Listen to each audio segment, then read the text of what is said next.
முதலாவதாக இந்த Israel Iran வார் இது ஏற்கனவே எக்ஸ்பெக்டட் ஒன் தான். அதாவது நம்ம எசேக்கியேல் 38, 39 இந்த 2 அதிகாரத்துல இருந்து ஒரு வார் ஒண்ணு இஸ்ரேலுக்கும் ரஷ்யாவுக்கும் நடக்கணும் அப்படின்னு சொல்லி நம்ம பார்த்துக்கிட்டு இருக்கிறோம். இது வந்து தீர்க்க தரிசனம் எசேக்கியேல் உரைச்சது. ஆண்டவர் எசேக்கியேல் மூலமாக சொன்னது. ஸோ இந்த தீர்க்க தரிசனத்துல ரஷ்யாவோட இருக்கிற முதல் முக்கியமான நபர் யார் அப்படின்னு பார்த்தீங்கன்னு சொன்னா, அவர்களோடு கூட பெர்ஷியரும் அப்படின்னு இருக்கிறது. இந்த பெர்ஷியா தான் ஈரான் என்பது பலமுறை நாம் சொல்லியிருக்கிறோம். ஈரானும் ரஷ்யாவும் மிகச்சிறந்த நண்பர்கள். இன்னும் சொல்லப்போனா 1984 அந்த காலகட்டம் வரைக்கும் இன்னைக்கு ஈரானுடைய மிக முக்கியமான பொருளாதாரத்தினுடைய அடிப்படையாக இன்னும் சொல்லப்போனா அதுதான் அவங்களுக்கு உயிர் நாடின்னு சொல்லணும். அதாவது அவங்களுடைய பெட்ரோல் கிணறு. இத கண்டுபிடிச்சு குடுத்ததே அமெரிக்கா தான். அவங்ககிட்ட இருக்குன்னு சொல்லி அத தோண்டி பல காரியங்கள் செஞ்சாங்க. அவ்வளவு நட்பு நாடுகளாக இருந்த இவங்க ஒரு காலகட்டத்தில் அங்கே ஏற்பட்ட புரட்சிக்கு பிறகு மன்னராட்சி அங்கே மாற்றப்பட்டு அதற்கு பிறகு ரஷ்யா துணியோட தான் அந்த புரட்சி ஏற்பட்டதுன்னு சொல்லுவாங்க. அயதுல்லா கொமேனி தான் அத கொண்டு வந்தாருன்னு சொல்லுவாங்க. இப்போ அங்கே ஈரான் அப்படின்ற அந்த நாட்டுல இவ்வளவு பெரிய காரியங்கள் நடந்துட்டு இருக்குது. இந்த ஈரான் எப்படிப்பட்டதான தேசம்? இத பத்தி நம்ம பேக்ரவுண்ட் எதுவும் நீங்க பார்க்கணும்னு சொன்னா, இது ஆதியாகமத்தின் காலத்துல இருந்தே பெர்ஷியர்கள் அப்படிங்கிற பேரோடு கூட இருந்துகிட்டே வருது. இந்த பெர்ஷியா தேசத்துக்கு இன்னொரு பேர் உண்டு. ஏலாம் தேசம் அல்லது ஏலாம் பட்டணம் அப்படின்னு சொல்லி வேதத்துல இருக்கு. தானியேல் சொல்வார் இல்லையா? ஏலாம் தேசத்திலே ஊலாய் ஆற்றங்கரையில் நான் இருந்தேன்னு சொல்லி, அந்த ஏலாம் தேசம் இங்க தான். பைபிள்ல மேதிய பெர்ஷியா சாம்ராஜ்யம் அப்படின்னு நம்ம சொல்றோம் இல்லையா? அந்த பெர்ஷியா சாம்ராஜ்யத்துல இதான். இந்த பெர்ஷியா சாம்ராஜ்யத்தினுடைய நமக்கு தெரிஞ்ச முதல் ராஜா யாருன்னு கேட்டீங்கன்னு சொன்னா கோரேஸ். அவர் தான் வந்து தேவாலயத்தை கட்டி செருபாபேல் அனுப்பி வச்சாரு. பாத்திரங்களை எடுத்து கொடுத்தாருன்னு தானியேல் புஸ்தகத்துல வாசிக்கிறோம். இப்படி பெர்ஷியாவுக்கும் இஸ்ரவேலுக்குமான தொடர்பு அலாதி. இன்னும் சொல்லப்போனா இந்த 2 சாம்ராஜ்யத்துல ஒண்ணு தான் மேதிய பெர்ஷியா சாம்ராஜ்யம். 2 கொம்பு அப்படின்னு சொல்லுவாங்க. தானியேல் 8ஆம் அதிகாரத்துல. அந்த மேதிய சாம்ராஜ்யத்துல அங்க இருக்க ஒரு ராஜாவை கல்யாணம் பண்ணவங்க தான் எஸ்தர். இப்படி 2 நட்பு நாடுகளாக அன்பாக இருந்த நாடுகள் தான் அல்லது பின்னி பிணைக்கப்பட்ட நாடுகள் தான். சேமின் வரலாறுல பெர்ஷியாங்கிற பேர் வருகிறது. ஏலாம்ங்கிற பேர்லாம் வருது. ஆனால் இன்னைக்கு ஏன் இவங்க இந்த நிலைமையில இருக்கிறாங்க அப்படின்னு சொல்லி பார்க்கும் பொழுது, இதெல்லாம் பின்னாட்கள்ல மத ரீதியாக ஏற்பட்டதான ஒரு பெரிய மாற்றம் அல்லது அவங்களுக்குள்ள ஒரு பிரிவினை. அதனுடைய விளைவாக தான் இதுக்கு போயிட்டு இருக்குது. ஆனால் இந்த முடிவு இப்படித்தான் வரும் அப்படின்னு பைபிள் நமக்கு சொல்லி வச்சிருக்கிறதுனால, இத பத்தி நம்ம ஏற்கனவே நெறைய பார்த்துக்கிட்டே இருக்கிறோம். இப்போ இந்த பெர்ஷியா என்கிறதான ஈரானுக்கும், இஸ்ரவேலுக்குமான பிரச்சனை பெரிய லெவல்ல போயிருச்சு. எந்த அளவுக்கு போயிருச்சுன்னா, இனி ஸ்டாப் ஆகுமா? அப்படிங்கிற இடத்துல யாராவது ஒருத்தர் சரண்டர் ஆகணும். ஏன்னா 2 பேரும் மாறி மாறி அடிக்கிறாங்க. ஈரானுடைய பாலிஸ்டிக் ஆயுதங்கள்னு சொல்லுவாங்க. வெப்பன் சொல்லுவாங்க. அது பெருமளவுல டெல் அவீவ் தாக்கி இருக்குதுன்னு சொல்றாங்க. இஸ்ரேலுடையதான மிக முக்கியமான காரியங்கள்லாம் போயி, ஈரானுடையதான நியூக்ளியர் பிளான்ட் எல்லாம் அடிச்சிருக்கு அப்படின்னு சொல்றாங்க. இஸ்ரேல் சொன்ன மிக முக்கியமான விஷயம் என்னன்னா, நியூக்ளியர் பிளான்ட்ட தான் நாங்க அடிக்க போறோம். ஈரான் வந்து நியூக்ளியர் வெப்பன்ஸ் வச்சிருக்கு அப்படின்னு சொல்லி. இந்த நியூக்ளியர் வெப்பன்ஸ் தயாரிக்க தேவையான யுரேனியம் அமெரிக்கா குடுத்தது. அப்படி அதனால அமெரிக்காவும் என்ன சொல்லுதுன்னா, அந்த நியூக்ளியர் தயாரிக்க நாங்க ஒத்துக்க மாட்டோம் அப்படின்னு அவங்க சொல்றாங்க. ஸோ இந்த இஷ்யூஸ் இப்படி போயிட்டு இருக்குது. இதனுடைய முடிவு என்னவா இருக்கணும்? அல்லது என்னவா போகும் அப்படின்னு கேட்டீங்கன்னு சொன்னா, இப்ப நடக்கிற இந்த இஷ்யூ இத விட பெரிய லெவல்ல போக வாய்ப்பு இருக்கிறது. அதாவது இதனுடைய ஆரம்பம் வந்து வேற. எங்க இருக்கு அப்படின்னு சொல்லி பார்த்தீங்கன்னு சொன்னா, ஹமாஸ் வந்து அந்த டெம்பிள் மவுண்ட்ங்கிற இடத்த அவங்க எடுக்கிறதுக்காக ஆரம்பிச்சது தான். 23ஆம் வருஷம் அக்டோபர் மாசம் 7ஆம் தேதி. அதுதான் இதனுடையதான தாய் பிரச்சனை. அதாவது ஆரம்ப பிரச்சனைன்னு அர்த்தம். அங்க ஆரம்பிச்ச அந்த பிரச்சனை அப்படியே ஹமாஸ்க்கு உதவி செய்ய ஹிஸ்புல்லா வர, ஹிஸ்புல்லாவுக்கு உதவி செய்ய ஹவுதீஸ் வர, ஹவுதீஸ்க்கு உதவி செய்ய ஈரான் வர, இப்படி இந்த எல்லைகள் எல்லாம் பெருசாகி சண்டைகள் பெருசாகிட்டே போகுது. ஆனா ஆரம்ப மையப்புள்ளி எங்கன்னா அந்த மலைக்கான சண்டை தான் இது. எசேக்கியேல் 38:8, எசேக்கியேல் 39:2 இது 2ம் மலைக்கான சண்டையாக இருக்கும். மேபி இந்த சண்டை இப்போ கொஞ்சம் குறையலாம் அல்லது ஈரான் சரணடையலாம். அது இஸ்ரேல் இத சமாதானத்துக்குள்ள போலாம். எது எப்படி நடக்குமோ அதில தெரியாது. ஆனா ஆரம்பிச்ச இந்த சண்டை கண்டிப்பாக அந்த மலை பிரச்சனை தீர்ந்த பிறகு தான் நிக்கும். சரி, இந்த சண்டை அடுத்த லெவலுக்கு என்னவா போகும் அப்படின்னு சொல்லி நீங்க பார்த்தீங்கன்னு சொன்னா, இப்போ இது அப்படியே கொஞ்சம் கொஞ்சமா விஸ்தாரமாகி ஈரான் வரைக்கும் போயிடுச்சு. இதுல மிக முக்கியமான ஒரு நாடு உள்ளே நுழையணும். அதான் ரொம்ப இம்பார்ட்டன்ட். யாரு அப்படின்னு சொல்லி பார்த்தீங்கன்னு சொன்னா, ரஷ்யா நுழையணும். எசேக்கியேல் 38:2ல ஆங்கில வேதாகமத்திலிருந்து, எபிரேய மொழியிலிருந்து எல்லா வேதாகமத்திலயும் மலையாளம், மராத்தி எல்லாத்திலயும் ரோஷ் என்கிறதான வார்த்தை இருக்கிறது. இந்த ரோஷ் யாரு அப்படின்னா, வடபுறத்திலிருந்து எழும்பணும்னு 39:2ல இருக்கு. அதான் ரஷ்யா என்று சொல்லி நாம் பார்க்கிறோம். இப்போ ரஷ்யா இது நிலைப்பாடு என்ன? ஏற்கனவே லிபியால ஒரு பிரச்சனை கடாஃபி பீரியட்ல வந்துச்சு. சிரியால ஒரு பிரச்சனை வந்துச்சு. எல்லா பிரச்சனைகள்லயும் ரஷ்யா ஒரு கண்டனத்தோட சொல்லிட்டு, அதுக்கப்புறம் ஆனா ஏன்னா இவங்க எல்லாமே ரஷ்யாவுடைய பிள்ளைகள் மாதிரி. கடாஃபி அடிக்கும்போது கூட என் நண்பர் நீங்க கை வைக்கிறீங்கன்னு தான் சொன்னாரு. ஆனா அப்பவே அவர் ஒரு வார்த்தை சொன்னாரு. ஈரான் மேல நீங்க கை வச்சீங்கன்னா, அது 3ஆம் உலக யுத்தமாக மாறும். ஈரான் மேல கை வைக்கக்கூடாதுன்னு சொன்னார். இப்பவும் இந்த இஷ்யூல ரஷ்யா மட்டும் தான் நேரடியாக ஒரு கண்டனத்தை தெரிவித்திருக்கிறது. அவருடைய வெளியுறவுத்துறை அமைச்சரை வச்சு சொல்லியிருக்கிறாங்க. இஸ்ரேல் அறிவுகெட்டத்தனமா பண்ணுது. அப்படின்னு அவங்க சொல்லி வச்சிருக்கிறாங்க. ஸோ இதுல ஒரு பாயிண்ட்ல ரஷ்யா உள்ளே நுழையணும். ரஷ்யா உள்ளே வந்து இந்த பிரச்சனை அடுத்த லெவலுக்கு போகணும். அதுதான் மிக மோசமான விளைவை ஏற்படுத்தும். இப்ப இது 2த்துக்கும் நடுவுல 2 ஸ்டேட்டுக்கு நடுவுல நடந்துட்டே இருக்கு இல்லையா? இதுல ரஷ்யா நுழையும்போது அது உலக யுத்தமாய் மாறுவதற்கும் வாய்ப்பு இருக்கிறது. இந்த இஷ்யூவை நீங்க பாருங்களேன். இந்த இஸ்ரேலுக்கு விரோதமாக யுஎன்ல ஜூன் மாசம் ஒரு மிக முக்கியமான ஒரு காரியம் வரவேண்டிருந்துச்சு. அதாவது 2 ஸ்டேட் சொல்யூஷன். நம்ம போன நேற்று வாரத்துல கூட சொல்லியிருந்தோம். ஜூனுக்கு அப்புறம் ஒரு பெரிய இஷ்யூ நடக்கும்னு சொல்லி. இப்ப அந்த இஷ்யூவ கொண்டு வர வேண்டிய பிரான்ஸ் தள்ளி வச்சிருச்சு. அதுக்கு ஆதரவு தெரிவிச்சதான இங்கிலாந்து, ஜெர்மனிலாம் தள்ளி வச்சுட்டாங்க. இப்போ G7 நாடுகள் அப்படின்னு சொல்லுவாங்க. இந்த 7 நாடுகள் இருக்குது. அதாவது Canada, UK, US, France, Italy இவங்கலாம் ஒரு 7 நாடுகள் இருக்கிறாங்க. இவங்க அத்தனை பேரும் இந்த விஷயத்துல இஸ்ரேலுக்கு ஆதரவா வந்துட்டாங்க.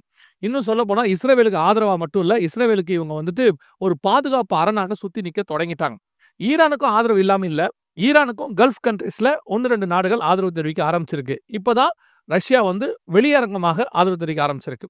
இதுல ரஷ்யாவோடு கூட மாக்கோகி என்று சொல்லக்கூடியதான சைனா உள்ள வரணும். மாக்கோகியா, மங்கோலியான்னு சொல்லுவோம். அந்த மங்கோலியா இனத்தை சார்ந்ததான நாடுகள், அதோடு கூட தான் இருக்கிறவர்கள், அதோடு கூட இந்த ஈரானுக்கு உதவி செய்யக்கூடியதான அரபு நாடுகள் இவங்க எல்லாம் ஒண்ணா சேர்ந்தாங்கன்னா, ஏன்னா இப்போ இவங்க எல்லாமே இஸ்ரேலுக்கு ஒண்ணா சேர்றாங்க.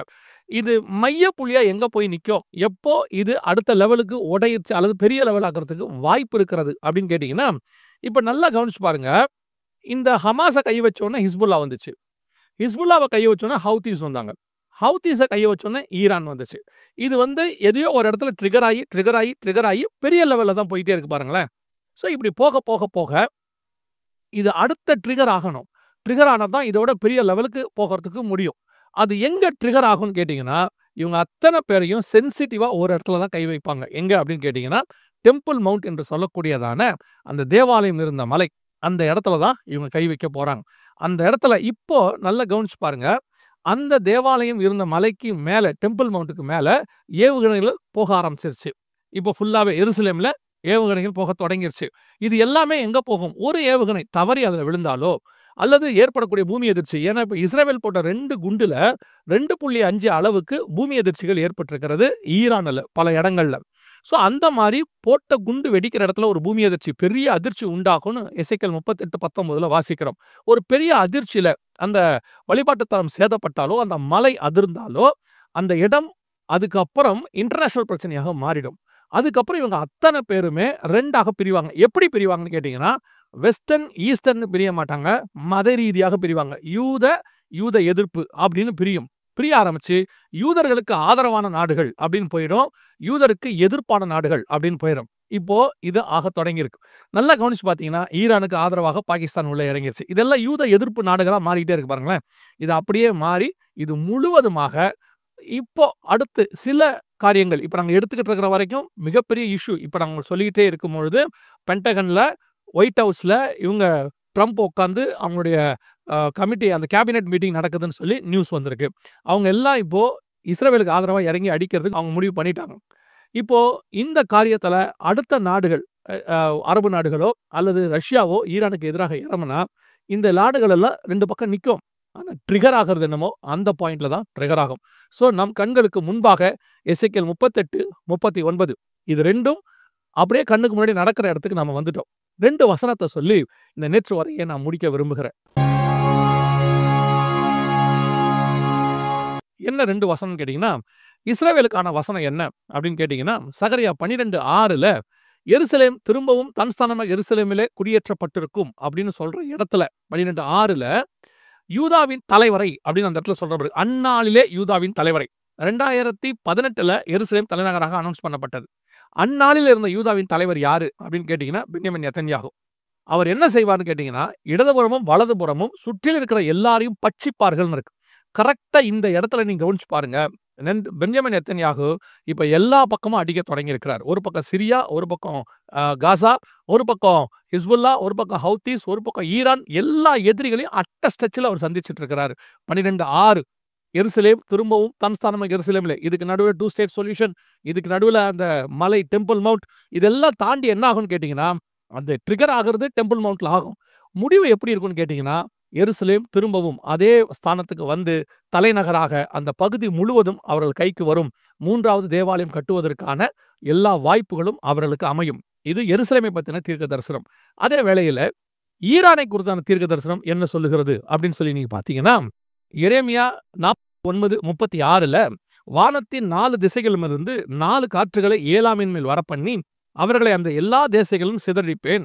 ஏலாம் தேசத்திலிருந்து துரத்துண்டவர்கள் சகல ஜாதிகளுக்குள்ளும் சிதறப்படுவார்கள் இருக்கு. இது ஈரானை குறித்தான ஒரு தீர்க்க தரிசனம். இந்த தீர்க்க தரிசனம் நிறைவேறப் போகிறதுக்கான வாய்ப்புகள் நிறைய இருக்கு. நம்ம ஏற்கனவே உங்களுக்கு ஒரு தீர்க்க தரிசனம் சொல்லியிருந்தோம், ஞாபகம் இருக்கும்னு நினைக்கிறேன். நம்ம சொல்லல.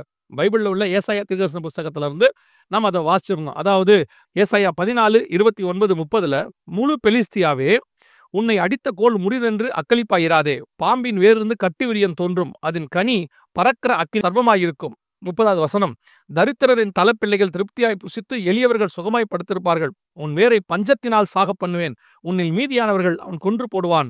வாசலே அலறு, நகரமே கதறு. பெலிஸ்தியாவே, நீ முழுவதும் கரைந்து போகிறாய். ஏனென்றால் வடக்கே இருந்து புகைக்காடாய் வருகிறான். அவன் கூட்டங்களில் தனித்தவன் அல்ல என்று சொல்லி இந்த தீர்க்க தரிசனம் காசால நிறைவேறுச்சு, பெலிஸ்தியாவில். இப்போ 49 எரேமியா 36 இந்த ஏலாயை பத்தி தேசம் சிதறடிக்கப்படும். இப்பவே அவர்கள் சிதறுண்டு போவார்கள் இருக்கு. ஈரான்ல பாத்தீங்கன்னா எல்லாம் எவாக்குவேட் பண்ண ஆரம்பிச்சுட்டாங்க. யுஎஸ் ஏற்கனவே சொல்ல தொடங்கிருச்சு, வெளியே போங்கன்னு. இப்போ இஸ்ரேலும் சொல்லுது. இஸ்ரேலையும் அதே காரியம் நடக்குது. ஆனால் இது இஸ்ரவேலை பத்தின தீர்க்க தரிசனம். சகரியா 12:6, 49:36 எரேமியா ஈரானை பத்தினதான தீர்க்க தரிசனம். வேதத்தில் சொல்லப்பட்ட இந்த காரியங்கள் எல்லாம் துல்லியமாய் நடைபெற்று கொண்டே இருக்கிறது நம் கண்களுக்கு முன்பாக. ஏற்கனவே நாம் இந்த நேற்று சொன்ன மாதிரி இதனுடையதான அடுத்த அப்டேட் இப்படிதான் போகும். ஏன்னா ப்ராஃபஸில அப்படி இருக்கு. ஒருவேளை கொஞ்ச நாள் அடங்குன மாதிரி இருந்தாலும் அந்த மலைக்கு தான் இது போய் கடைசியாக முடியும். அடுத்து என்ன நடக்குது, எப்படி வரும், கர்த்தருடைய வருகை தாமதிக்குமானால் இந்த அப்டேட்டை உங்களோடு கூட கொண்டு வருகிறோம். ஆனா ஒன்று மட்டும் நன்றாய் மனதில் வைத்துக் கொள்ளுங்கள். கடைசி காலத்தில் யுத்தங்களையும் யுத்தங்களின் செய்திகளையும் கேள்விப்படுவீர்கள் என்று மத்திய 24:6 சொல்லப்பட்டதான தீர்க்க தரிசனங்கள் எந்த யுத்தம் என்று துல்லியமா இயேசு சொன்ன எசேக்கியேல் 38-39 ரெண்டும் கண்களுக்கு முன்பாக மிக தெளிவாய் நடைபெற்று கொண்டிருக்கிறது. உலகம் இப்பொழுது மிக மோசமான இடத்துக்கு போயிட்டு இருக்கு. ஆனால் சபை மட்டும் இந்த எந்த விதமான ஒரு உணர்வும் இல்லாத இடத்துல இருக்கிறத பார்க்க முடியுது. உணர்வடையுங்கள். நோவா காலத்து ஜனங்கள் மாதிரி இருக்காதீங்க. தேவன் வருகிறார். நெடுநாள் காத்திருத்தல் முடிவடைய போகிறது. எதிர்பார்த்த காரியங்கள் எல்லாம் முடிவுக்கு வருகிறது. நம்முடைய ராஜா வரப்போகிறார். வருகை தாமதிக்குமானால் இன்னொரு நேற்று வரையில் உங்களை சந்திக்கிறோம். God bless you.